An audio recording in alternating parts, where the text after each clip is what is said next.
Electrical circuit theory, जिसका topic 2 है network theorem. इसमें 2.6 नॉर्टन थ्योरम अपन देखते हैं। इसमें नॉर्टन थ्योरम लगभग थेवेनिन थ्योरम जैसे ही है। इसका पहले आप स्टेटमेंट देखिए।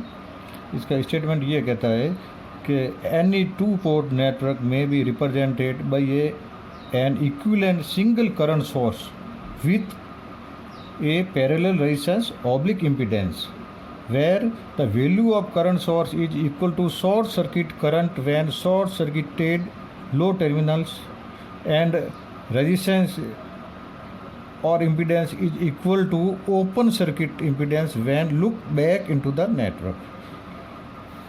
तो इसको एक एक्सप्लेन करने के लिए एक छोटा सा अपन एक फिगर लेते हैं, एक नेटवर्क लेते हैं, जिसको जैसे फिगर ए में बताया गया। इसमें एक सिंगल वोल्टेज सोर्स है और दो रेजिस्टेंस R1 R2 और मान लीजिए एक लोड रेजिस्टेंस RL लगा, और उस तो लोड रेजिस्टेंस के टर्मिनल को अपन ए और बी से डिनोट करते हैं। तो अपना एम जैसा कि नॉर्टन थ्योरम की हेल्प से लोड करंट RL में जो फ्लोइंग करंट आई है इसको फाइंड आउट करना। तो अपन इसको कैसे अप्लाई करेंगे नॉर्टन थ्योरम को? तो सबसे पहले इसके स्टेटमेंट के हिसाब से देखिए, पहला स्टेप ये करते हैं, अपना का एम होता है कि शॉर्ट सर्किट करंट आई है, जिसको अपन आई से डिनोट किया, उसको पता करना है। तो सबसे पहले क्या करते हैं कि दिए हुए जो नेटवर्क ये जो फिगर ए में दे रखा है, इसका जो लोड करंट है लोड रेजिस्टेंस RL है, इसको आप हटा लीजिए। इसको हटा के लोड टर्मिनल ए और बी को शॉर्ट कर दिया, शॉर्ट सर्किट कर दिया। तो अब अपने इस जो है शॉर्ट सर्किट जो है करंट शॉर्ट सर्किट करने पर इसमें जो flowing short circuit current ISC इसको पता करना है।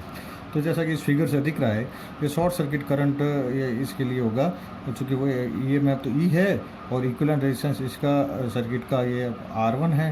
तो अब शॉर्ट सर्किट करंट ये जो है ISC होगा E/R1 के बराबर। ठीक। अब दूसरा आपने को पता करना होता है थेवेनिन रेजिस्टेंस। वो उसका तरीका वही है जैसे कि थेवेनिन रेजिस्टेंस में पता किया था, सेम का सेम वो तरीका इसमें नॉर्टन में भी यूज़ किया गया है। तो दूसरे सेशन में थेवेनिन रेजिस्टेंस को पता करने के लिए इस दिए हुए जो आप नेटवर्क की जो फिगर ए में जैसे शो कर रखा है उसको सी के हिसाब से बदल देते हैं, यानी जो लोड हटा देते हैं तो ओपन सर्किट टर्मिनल मिल जाएंगे आपको ये भी, और जो लोड इसमें सोर्स जो प्रेजेंट है वोल्टेज सोर्स या करंट सोर्स उसको रिड्यूस टू जीरो कर देते हैं, यानी वोल्टेज सोर्स है तो शॉर्ट कर देंगे, करंट सोर्स है तो ओपन कर देंगे। तो इस जो वोल्टेज सोर्स दे रखा उसको शॉर्ट कर दिया। अब look back into the network, यानी पॉइंट ए से चलना है और बी से बाहर आना है, इस नेटवर्क के अंदर जाना है, तो देखना इक्विवेलेंट रेजिस्टेंस कितना मिलता है। तो इसी सिंपल सर्किट में दिख रहा है जैसा कि फिगर से, इसमें दो रेजिस्टेंस R1 और R2 दोनों पैरेलल है। तो थेवेनिन रेजिस्टेंस RTH किसका बराबर होगा? RTH equal to parallel of R1 and R2, इन दोनों कॉम्बिनेशन का इतना पैरेलल रेजिस्टेंस आएगा। ठीक। और नेक्स्ट, तो अब अपने नेक्स्ट जो इसका तीसरा स्टेप है वो डी, उसमें ये जो शो कर रखा है इक्विवेलेंट नॉर्टन नेटवर्क, जो दिए हुए जो अपने नेटवर्क के बराबर। अब इसको अपन देखें तो इसमें क्या लगा रखा है, एक तो ये एक सिंगल करंट सोर्स है। इस करंट सोर्स की वैल्यू वो जो है ISC वो ये जो बी आपने जो इस सर्किट से पता की थी, और इसके पैरेलल में एक सिंगल इम्पीडेंस है या रेजिस्टेंस है RTH जो थेवेनिन रेजिस्टेंस, जो कि जैसा कि फिगर सी से पता किया था ये दोनों। तो इस तरह से ये जो अपना दिया हुआ नेटवर्क, चाहे इसमें एक वोल्टेज सोर्स, दो वोल्टेज सोर्स, कितने भी हो और कैसा भी कॉम्प्लिकेटेड हो, इस पूरे को सिंपल एक पर्टिकुलर लोड के लिए जिसमें वोल्टेज करंट पता करना हो, उसके लिए अपने एक इस दिए हुए जो कॉम्प्लिकेटेड नेटवर्क है इस थ्योरम की हेल्प से सिंगल करंट सोर्स की इक्विवेलेंट सर्किट में बदल सकते हैं।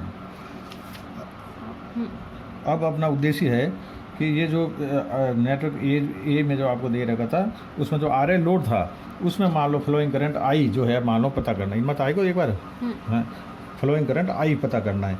तो अब ये जो नेटवर्क है इसके इक्विवेलेंट नेटवर्क ये बन गया नॉर्टन वाला, एक मत आ जाए।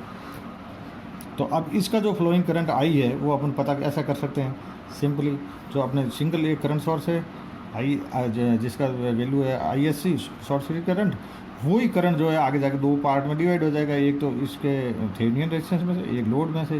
तो इस फिगर को अपने इस फ्रैक्शन से देख के लिख सकते हैं कि लोड करंट I जो है एक इस शॉर्ट सर्किट करंट ISC का एक फ्रैक्शन होगा और वो इसके बराबर होगा। इस तरह से पता किया जा सकता है। तो ये मोटा मोटी अगर देखें तो ये नॉर्टन जो थ्योरम है वो एक थेवेनियन थ्योरम के ड्यूलिटी ड्यूल फॉर्म है। यानी अगर आपके पास थेवेनियन नेटवर्क अगर थ्योरम अगर आपने लगा दी किसी में, तो उस थेवेनियन से आप नॉर्टन और नॉर्टन से थेवेनियन में उसको कन्वर्ट कर सकते हैं। जैसे कि अपन जानते हैं एक वोल्टेज सोर्स को करंट सोर्स में कन्वर्ट किया जा सकता है और करंट सोर्स को वोल्टेज सोर्स में कन्वर्ट किया जा सकता है। सिंपली इसी तरह से ये इसका ड्यूल यानी दूसरा ही रूप है। अब इसको एक अच्छे से समझने के लिए एक छोटा सा एग्जाम्पल कंसिडर कर लेते हैं। ये इसमें एक आपको एक नेटवर्क दे रखा है जिसमें ये 4 रेजिस्टेंस लग रहे हैं, 10 वोल्ट का ईएमएफ है। तो मान लीजिए ये दो ओम का जो लोड है इसमें फ्लोइंग करंट आई अपने को पता करना है। तो इसको पता करने के कई तरीके हो सकते हैं। आप थेवेनिन लगा सकते हैं, किरचॉफ लॉ लगा सकते हैं, लेकिन इसको अपन नॉर्टन की हेल्प से सॉल्व करने जा रहे हैं।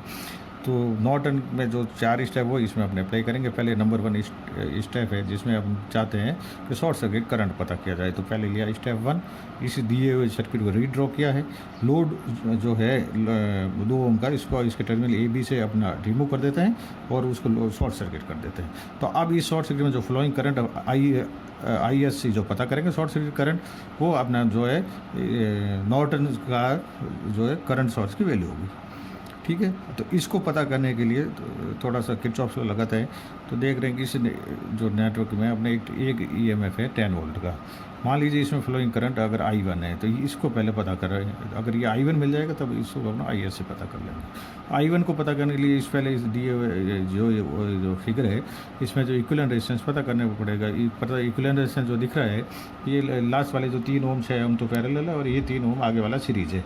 तो इस तरह से देखें तो इस 10 वोल्ट सोर्स के लिए तो इक्विवेलेंट रेजिस्टेंस अगर इस सर्किट का निकालें तो आएगा 3 + 3 × 6 अपॉन 3 + 6 यानी 3 + 2 बराबर 5 ओम के बराबर।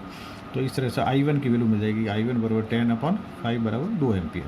ठीक, अब ये 2 एम्पियर जो करंट है ये यहाँ तक आएगा और इसके बाद में ये 2 पार्ट्स में डिवाइड हो जाएगा, जो 3 और 6 सीरीज में डिवाइड होगा। तो ये ISC जो है इस 2 एम्पियर करंट का एक फ्रैक्शन होगा और इस फ्रैक्शन की वैल्यू आएगी ये 6/9 × 2 यानी 4/3 है। अपन जो बोलो सेकंड स्टेप में जो है अपन पता करना चाहते हैं थेवेनिन रेजिस्टेंस या नॉर्टन रेजिस्टेंस RTH। तो उसके लिए क्या करते हैं, लोड को हटा देते हैं और ओपन सर्किट जो टर्मिनल है A और B उससे नेटवर्क के अंदर झाँका जाता है और अंदर जो भी इसमें जो सोर्स है, चाहे वोल्टेज सोर्स है करंट सोर्स है, उनको रिमूव कर दिया जाए। वोल्टेज सोर्स रिमूव करने के लिए शॉर्ट कर देते हैं, करंट सोर्स को ओपन कर देते हैं। ठीक है, तो वोल्टेज सोर्स को ये शॉर्ट कर दिया है और यहाँ से अपन लुक बैक करते हैं तो देखते हैं कि 3 और 6 ओम 2 पैरेलल और 1 सीरीज में। इस तरह से अपने को ओवरऑल इसका जो सर्किट का रेजिस्टेंस मिल गया आपको 2 + 3 बराबर 5 ओम। तीसरा स्टेप में क्या करते हैं, अब अपने पास ये नॉर्टन का जो है सर्किट बनाने के लिए अपने पास शॉर्ट सर्किट करंट है, थेवेनिन रेजिस्टेंस है। तो ये एक सिंगल करंट सोर्स होगा, वो थेवेनिन रेजिस्टेंस उसके पैरेलल में लगाना है और ये जो इक्विवेलेंट हो जाएगा आपके ये पूरा जो सर्किट किसके लिए, लो टर्मिनल के लिए। तो अब ये लो टर्मिनल ये भी और इसके साथ में ये आपने लगा दी 2 ओम का रेजिस्टेंस। तो जो दिया हुआ पूरा जो सर्किट था वो उसको इस तरह से सिंगल एक करंट सोर्स से अपन नॉर्टन थ्योरम की हेल्प से बता सकते हैं। अब अपना जो क्वेश्चन ये था लास्ट में कि 2 ओम जो रेजिस्टेंस है लोड रेजिस्टेंस, इसमें कितना करंट फ्लो हो रहा है। मान लीजिए इसमें करंट I फ्लो हो रहा है, तो ये I करंट और कुछ नहीं होगा, जो शॉर्ट सर्किट करंट ISC है उसका पार्ट होगा, उसका एक फ्रैक्शन होगा, क्योंकि वो 2 पार्ट में डिवाइड हो रहा है, एक 5 ओम में और एक 2 ओम में। तो उसको अपन इस तरह से पता कर सकते हैं। तो इसका ये वैल्यू I करंट सोर्स जो लोड करंट में फ्लोइंग करंट की 20/21 एम्पियर।